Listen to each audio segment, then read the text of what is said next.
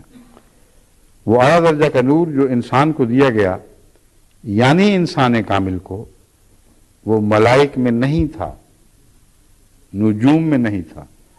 اب ملائک میں کون سا نور ہے جو نہیں تھا؟ وہ نور سے پیدا ہوئے. اور اللہ تعالیٰ نے قرآن کریم میں بھی اس مضمون کو کھولا، اور حضرت صلی اللہ علیہ وآلہ وسلم نے ایک حدیث میں فرمایا کہ ملائکہ کو نور سے پیدا کیا گیا ہے، جبکہ شیطان کو آگ سے پیدا کیا گیا ہے. تو کیا حضرت مسیح موعود علیہ السلام تک اس حدیث کی رسائی نہیں تھی؟ نعوذ باللہ من ذالک. آپ نہیں سمجھتے تھے کہ ملائکہ نور سے پیدا ہوئے ہیں؟ لیکن اس کے باوجود یہ عبارت 100% درست ہے، اس میں ایک ادنا بھی شبے کی گنجائش نہیں. وہ اعلیٰ درجہ کا نور جو انسان کو دیا گیا وہ ملائک کو نہیں ملا. اور وہ اعلیٰ درجہ کا نور اعلیٰ تھا، اس کا ثبوت خود حضرت اقدس محمد رسول اللہ کے معراج نے ہمارے سامنے پیش کر دیا. ملائک میں سب سے اعلیٰ فرشتہ، سب سے اعلیٰ وجود روح القدس ہے. اس سے اونچا فرشتوں کا وجود متصور نہیں ہو سکتا. اور معراج کی شب جو عجیب روحانی کشف حضرت محمد رسول اللہ کو دکھایا گیا، ایک ایسے مقام پر آپ پہنچے ہیں جہاں جبرائیل کے پروں نے جواب دے دیا، نہیں، اس کی اڑان کی طاقتیں ختم ہو گئیں. اس نے کہا اس سے آگے میں نہیں جا سکتا، تیرا مقام ہے، تو آگے چل. بس حضرت مسیح موعود علیہ السلام ہرگز کسی بھی زبان کی خوبصورتی کی خاطر کلام نہیں فرماتے. یہ دل کی قوت سے جو نور صداقت پھوٹتا ہے وہ ہے جو کلام میں حسن پیدا کر رہا ہے. ادنا بھی اس میں جھوٹ اور مبالغے کا شائبہ نہیں. یعنی انسان کامل کو وہ ملائک میں نہیں تھا، نجوم میں نہیں تھا. اب نجوم کے اندر نور تو ہے، جیسا کہ مسیح علیہ السلام خود بھی لکھ چکے ہیں کہ ہر چیز کا آغاز ہی نور سے ہوا ہے، تو کیسے ہو سکتا ہے کہ نجوم میں نور نہ ہو؟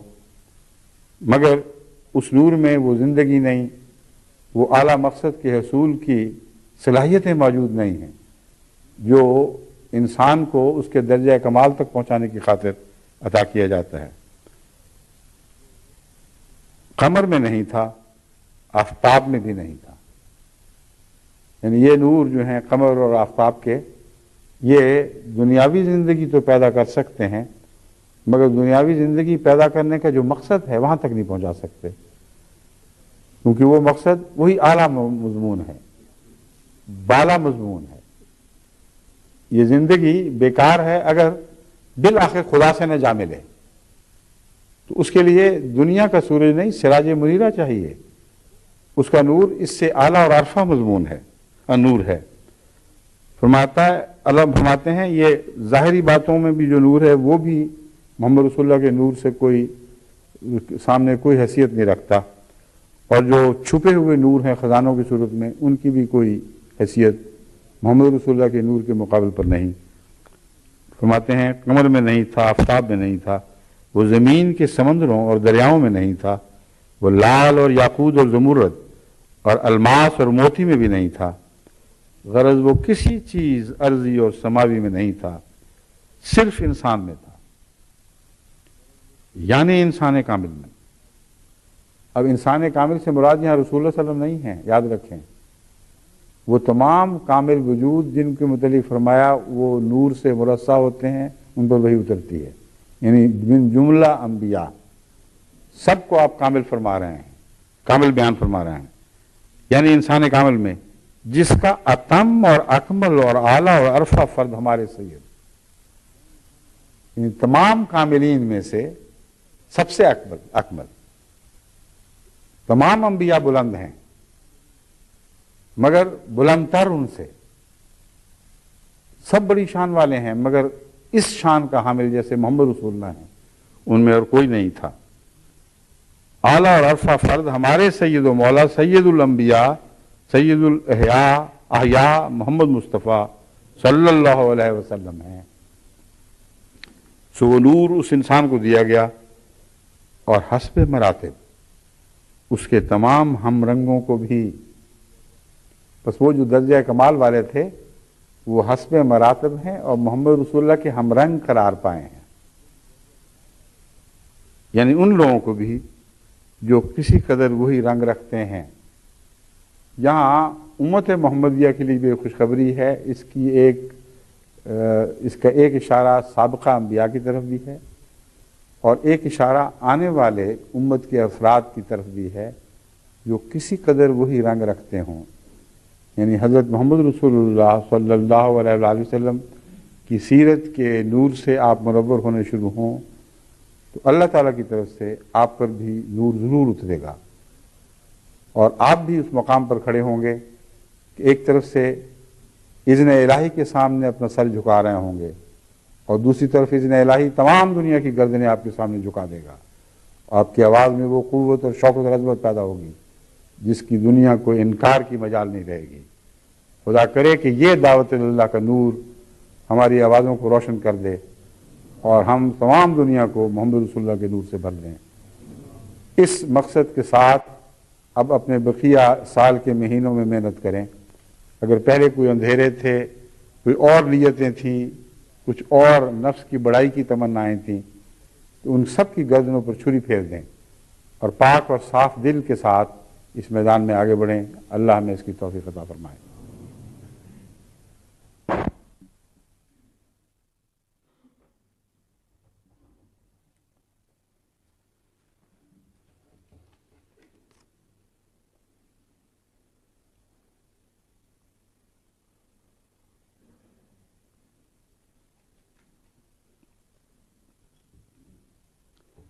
الحمد لله نحمده ونستعينه ونستغفره ونؤمن به ونتوكل عليه ونعوذ بالله من شرور أنفسنا ومن سيئات أعمالنا من يهده الله فلا مضل له ومن يضلله فلا هادي له ونشهد أن لا إله إلا الله وحده لا شريك له ونشهد أن محمدا عبده ورسوله عباد الله رحمكم الله إن الله يأمر بالعدل والإحسان وإيتاء ذي القربى وينهى عن الفحشاء والمنكر والبغي يعظكم لعلكم تذكرون اذكروا الله يذكركم وادعوه يستجب لكم ولذكر الله أكبر۔